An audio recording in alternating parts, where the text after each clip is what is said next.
Bonjour, aujourd'hui je vais parler de ma carte mentale, les images, et je vais expliquer que ça signifie. Et voilà, je commence. Cette image me rappelle l'histoire de la langue française parce que l'arrivée des mots français en Afrique a contribué à former des colonies et donc la langue française a été diffusée. Les images là sont les registres de langue. Ici, on a le registre familier, c'est un langage plus choisi. Parfois, un peu plus vulgaire, on l'utilise entre amis. Là, c'est le registre courant, c'est le plus utilisé et c'est le langage de tous les jours.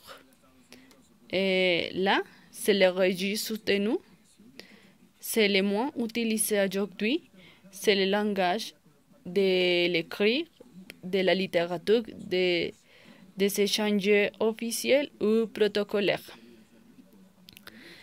Et là, on a les préfixes et les suffixes.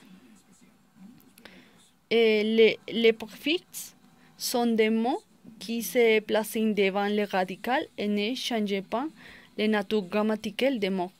Et par exemple, revenir et dégonfler.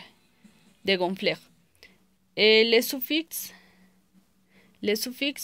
sont des mots qui se placent derrière le radical et selon les suffixes, les mots peuvent changer de nature grammaticale. Par exemple, rose et roser. Là, on a les synonymes qui sont des mots qui ont les mêmes sons mais qui s'écrivent différemment. Et ici, on a des exemples: content, satisfait, heureux, ravi, comblé. Et les antonymes, ce sont des mots qui ont des sens contraires.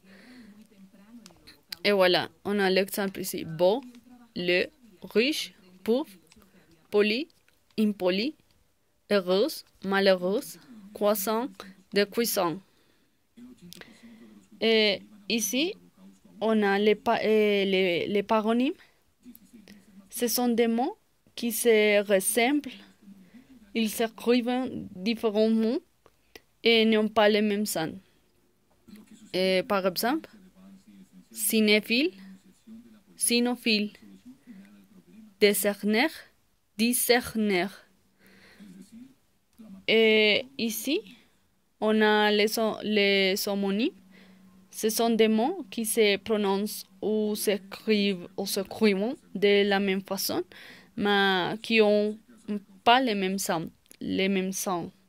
Et ici, on a une petite phrase qui peut donner l'exemple sur les homonymes. Les vers de terre et vert. Il porte une pantoufle de verre. Il va vers Paris pour trouver du verre. Et voilà, ici, pour finir, c'est la nominalisation. Consiste à remplacer une préposition pour un groupe nominal. Il me rappelle la nominalisation. Il est courage, le chien lâche.